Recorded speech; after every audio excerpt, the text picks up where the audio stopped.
Hi అండి, అందరికీ నమస్తే. Welcome back to Ramya recipes vlogs. ఈరోజు రెసిపీ వచ్చేసి ఎగ్ కర్రీ రెసిపీ అండి. ఎగ్ కర్రీని ఈ విధంగా ఒకసారి ట్రై చేసి చూడండి. చాలా టేస్టీగా ఉంటుంది. దీనికోసం ముందుగా స్టవ్ ఆన్ చేసి ఒక కళాయి పెట్టుకోవాలి. కళాయి కొంచెం హీట్ అయిన తర్వాత 4 టేబుల్ స్పూన్ల ఆయిల్ వేయాలి. ఎగ్ కర్రీకి ఆయిల్ కొంచెం ఎక్కువగానే పడుతుంది. ఆయిల్ కొంచెం హీట్ అయిన తర్వాత 4 మీడియం సైజ్ ఆనియన్స్ని ఈ విధంగా చిన్న ముక్కలుగా కట్ చేసుకొని వేయాలి. అలాగే 2 పచ్చిమిర్చిని ఇలా చీలికల్లా కట్ చేసుకొని వేసుకోవాలి. ఆనియన్ బాగా మగ్గిపోవాలండి. ఎగ్ కర్రీకి ఆనియన్ ఎంత బాగా ఫ్రై అయితే అంత టేస్టీగా ఉంటుంది. చూడండి, ఇలా సగం ఫ్రై అయిపోయినాయి, ఇంకాస్త మగ్గిపోవాలి. చూడండి, ఆయిల్ సపరేట్ అయింది కదా. ఇప్పుడు ఇందులోకి 1 టీ స్పూన్ అల్లం వెల్లుల్లి పేస్ట్ వేసుకోవాలి. అల్లం వెల్లుల్లి పేస్ట్ ఫ్రెష్గా ఉంటే టేస్ట్ చాలా బాగుంటుంది.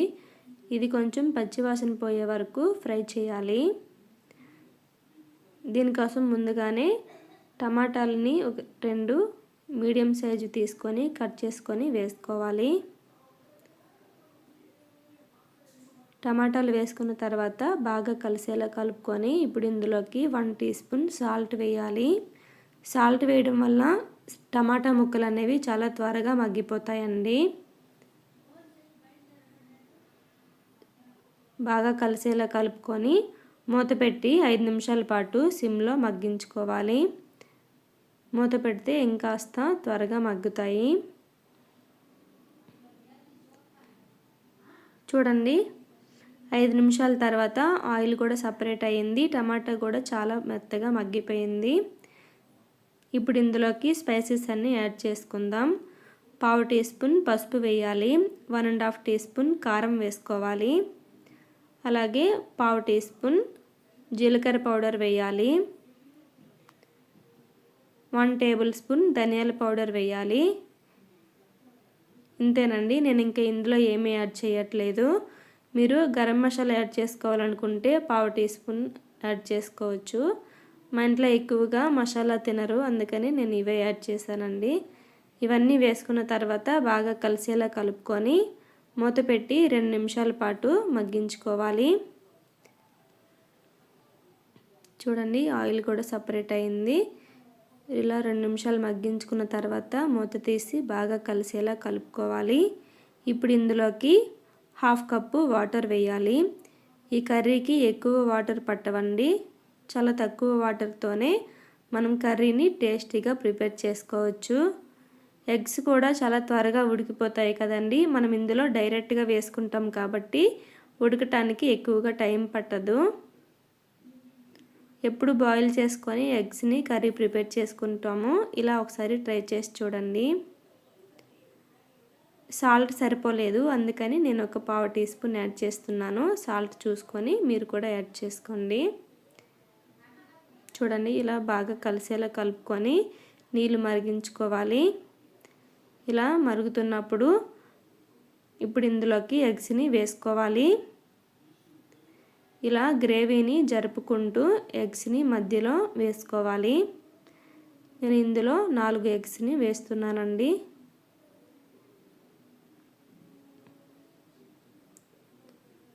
ఇలా ఒక్కొక్కటిగా మెల్లిగా జరుపుకొని వేసుకోవాలి స్లోగా.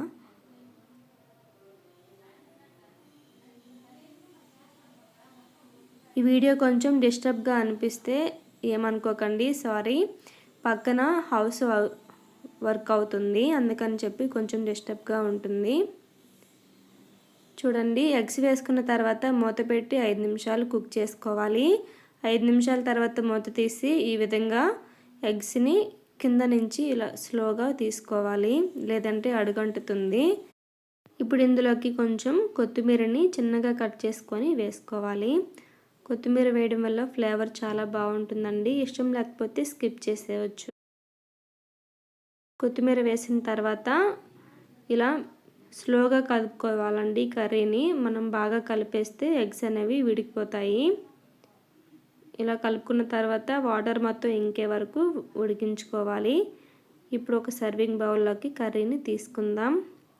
ఈ కర్రీని ఎవరైనా సరే ఇష్టపడాల్సిందేనండి, అంత టేస్టీగా ఉంటుంది. ఇది వేడివేడి అన్నంలో వేసుకొని కలుపుకొని తింటే చాలా బాగుంటుంది. తప్పకుండా ఒకసారి ట్రై చేసి చూడండి. అలాగే నేను వీడియోస్ పెట్టడం చాలా లేట్ అవుతుంది. ఎందుకో నేను ఒక వీడియో చేసి పెట్టానండి. ఆ వీడియో చూడకపోతే ఎవరైనా సరే చూడండి. ఈ రెసిపీ మీకు నచ్చినట్టయితే నా ఛానల్ని లైక్ చేయండి. మీ ఫ్రెండ్స్కి రిలేటివ్స్కి షేర్ చేయండి. అలాగే మీరు ఇంకేమైనా రెసిపీస్ కావాలంటే కామెంట్ సెక్షన్లో కామెంట్ చేయండి. తప్పకుండా చేస్తాను.